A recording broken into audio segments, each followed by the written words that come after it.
Hey, hi and welcome. All right, it's almost, it's about 16, 17 degrees. It is May 1st. Oh, look at this, a red-breasted warren. Haven't seen any of these yet this year. Usually they're already here by now, but it's a little bit colder than average year. Talking to some bear hunters, they said, no, the bears ain't quite out yet. There's, as you can see off in the far distance, even though it is May 1st, now the sun comes out. It's May 1st, there's still lots of snow. I just get back from my ride, and now the sun comes out, it gets warm.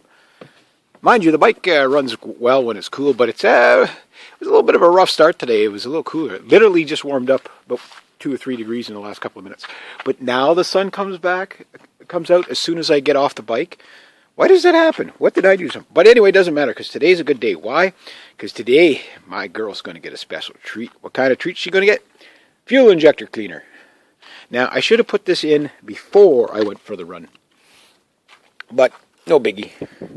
No biggie. There's almost a full tank in here. Kind of, sort of, not really. But anyway, this is my third tank, so I gotta make sure I put all this stuff in here. I just put the whole thing in. This bike really likes the fuel injector cleaner. It runs so smooth after. My bike's starting to run a little bit rough. Ooh, my poor girl. I've dripped on her. Alright. Anyway, it runs pretty good. But it's starting to run a little bit on the rough, a little rough on the startup. Maybe it's in my head, maybe not. And now the sun comes out? I just took my suit off. But anyway, yeah, no, what I normally do is about every 3 tanks, I'll put this stuff through. It seems to clean it out. I don't know maybe how often you change your injectors on these things, but so far to date, this is ride number 9 today. I've cleaned the air filter, which wasn't too bad. I guess it was fairly new when I got it from the dealership. I guess they changed all the consumables. Yesterday I topped up I put a little bit too much in, a little over the max, but I topped up my coolant, which was only put in. This will be the second year. At the end of this year I have to change it, but I think it's good for the season anyway. And I've changed the oil in the filter. Next thing I want to do is adjust the chain. I think a little bit of the roughness the jerkiness comes from the chain. My tires are still pretty good, but the mileage I'm probably going to put on this. But I got to clean the bike too. I haven't done that yet. But the mileage I put on this bike last year was about 4,000 clicks from August to November, and this is May 1st, and I started riding. Well, I guess about 2 weeks ago.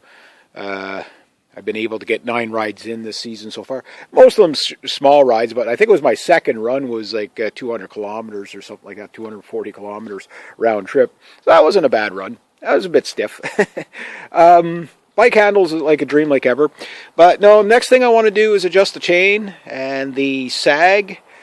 After that, I don't know how I'm going to do the front wheel, and I got to get creative for the back wheel. This bike does not come, although there's a provision for it, it does not come with a center stand, which means changing a tire on this bucker. I said bucker. It's going to be a real challenge. I don't have the proper stands for it. Now, there is a guy in my town, but he's not up every weekend, so I've been watching out for him, and I'm going to see if I can borrow. He's got a back stand. I don't think he's got the front stand. But I would like to take off both wheels, check the bearings, grease them up. Good to do it every year, whether you need to or not. I like to keep an eye on things. Grease the bearings, adjust the chain, the sag, obviously do the alignment, make sure that everything's aligned. Keep on top of your tire pressure, that's normal wear and tear maintenance. Brakes, there's nothing really to do with the brakes. They are what they are. I don't think I can make them any better. Got my dog over there. I don't know where she's got the deer leg from, but I guess the wolves must have made a kill or something. She's chewing on a deer leg. That dog brings home everything. But I would like to check the head bearings at some point, but I need a way of jacking up the bike. The biggest pain in the butt about sport bikes is the main thing that makes them look great is the fairing, but the main thing that makes them a pain in the butt is the fairing. You want to work on anything, you got to take off the fairing. Doing the fluid change wasn't so bad. I only had to take off one side yesterday. Getting all the screws back in, no problem. Make sure nothing came out, actually.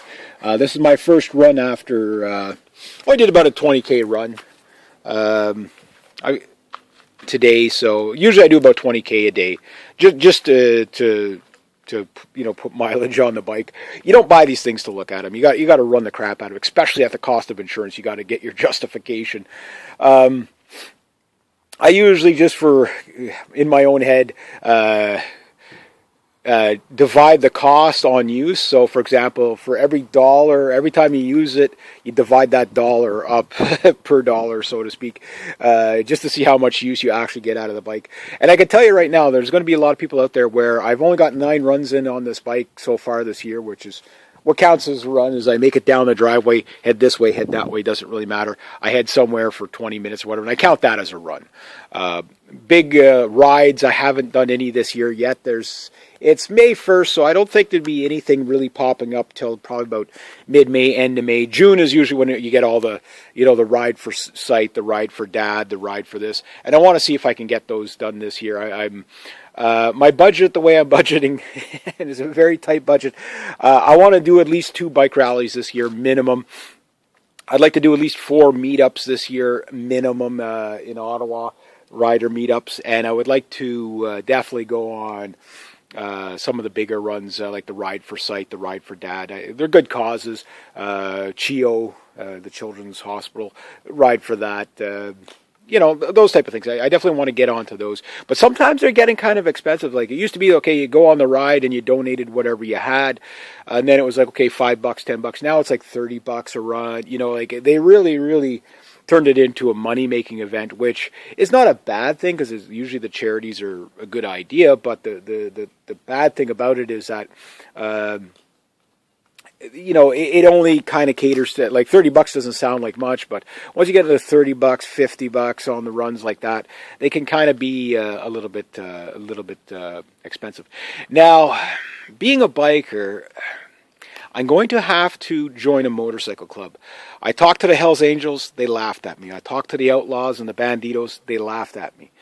Okay? I talked to the Hog groups, they said, dude, that's a Triumph, it's not a Harley. You need to get a real bike to be in that group. So I can't join that group. But there is one group that rises above all. The Old Bastards Club.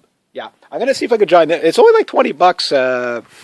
They do a couple of runs and stuff, and they have a bunch of charities. And I've known these guys, guys that are part of the Old Bastards Club. That's what they're called, the Old Bastards Club.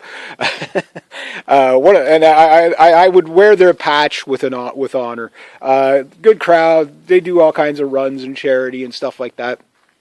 It's $20 a year, so I'm like, it's really down to earth people. You'll be riding beside Goldwings, Harleys, Viragos, mopeds, you name it, CZs, old CZs, classic bikes. A lot of the Old Bastards Club, though, they're more of the older guys that are, say, the 50 plus crowd. But there is a lot of guys my age there, but they're usually the guys that will ride with anybody. That's what I like about them. They're motorcycle enthusiasts. They're not what you'd call absolutists. I ride this brand and I can only associate with this brand. And it's not just, when I used to work in the motorcycle shop, I used to find this quite a bit too, is that you get your people that are into different things, right? For example, I used to ride an R60 BMW.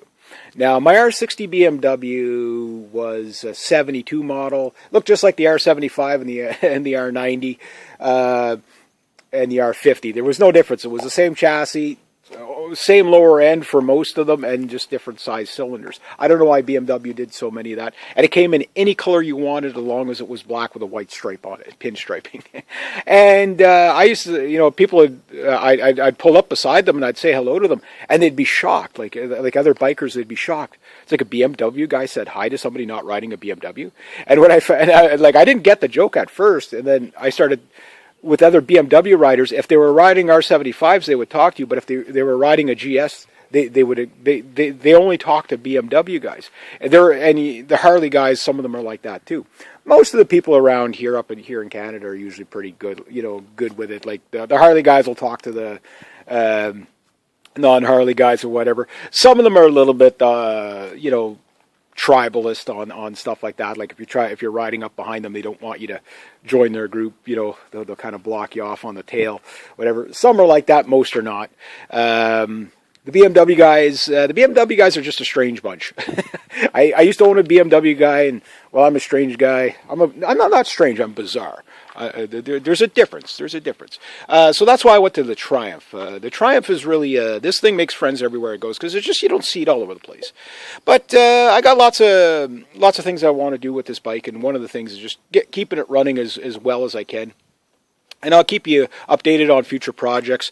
I'm not going to work on it today. I got to find a way to jack up the back bike so I can adjust my chain and my sag and all that. Although the handling is still fine, but I'm starting to find the chain is starting to get a little bit jerky. They do stretch over time, right?